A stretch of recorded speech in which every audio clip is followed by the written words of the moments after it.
और एक ये बिल्कुल एक बम की तरह फूटेगा और पूरा देश एक साथ होगा और लड़ेगा, क्योंकि हमारी नस्ल फसल की लड़ाई नहीं है, हमारे देश को बचाने की लड़ाई है। कोई बात नहीं, हम 1400 देने के लिए तैयार हैं, पर अग्निपथ नहीं लागू। जवानों को आप कुर्बान कर मजबूरी है हमारी, हमारे को हमारा देश बचाना है, और यदि हमें देश बचाने के लिए हमारे बच्चों की शहादत देनी पड़ी, हमारी शहादत देनी पड़ी, हम शहादत के लिए तैयार हैं। 15 साल के बाद 75% तो अडानी अंबानी के पास होंगे हमारे बच्चे, और 25% होंगे देश के पास, तो 75% अडानी अंबानी इस देश को कब्जा कर लेगा। ये तो देश में कब्जा करने की एक अंदरूनी स्कीम चालू कर रखी है इन लोगों ने, वो तड़ी पार है। कौन तरी पा रहा है?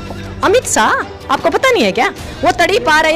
ये तो हमारे देश का दुर्भाग्य है कि एक तड़ी पार आदमी और हमारे देश का गृह मंत्री है। इससे बुरा देश के लिए कोई बुरा टाइम नहीं हो सकता। इस देश के अंदर इससे घटिया एक भी प्रधानमंत्री नहीं है। इस 75 साल के अंदर जितना भी इस देश के अंदर हमने डेवलपमेंट किया, इसने सारा बेच खाया। अब हमारे पास कुछ भी बेचने के लिए बाकी नहीं रहा, सब कुछ बेच दिया। ये रंडों की सरकार है, झूठों की बौछार है, लेन देन में खक नहीं, साहूकारी में शक नहीं। नस्ल नहीं बचेगी, फसल नहीं बचेगी, हिंदुत्व का करेंगे क्या? हम चटेंगे क्या हिंदुत्व को? हमने मंदिर खाने को देगा क्या? कब्जा कर लेगा तो क्या फता जाएगी? यदि हमारा देश सुरक्षित रहता है नहीं तो इस मोदी से तो वो भी बेहतर है। मैंने ये कहा, जब वो अपनी बीवी को छोड़ सकता है तो हम और किसी की बीवी है, हमारे ऊपर नहीं ये निगाह डाल सकता।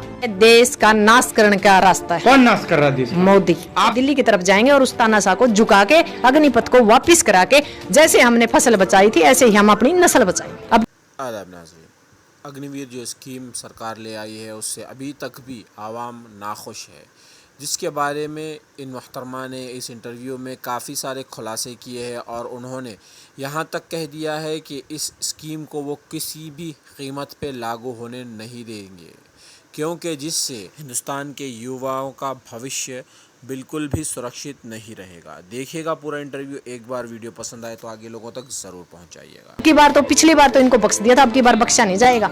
दिल्ली हमारी दुल्हन है और हमारी ही रहेगी। दिल्ली पे कब्जा किसानों का था, जवानों का था, किसान और जवान का ही रहेगा। जो गद्दार बैठे हैं दिल्ली में विधानसभा और संसद में, हम आने वाले टाइम में उन लोगों को सड़क पे लाने का काम करेंगे। 2024 में कलम, कागज और कानून पे कब्जा किसान के बच्चों का होगा, ताकि बार बार हमारे खिलाफ ना कानून बनेंगे और ना हमें बार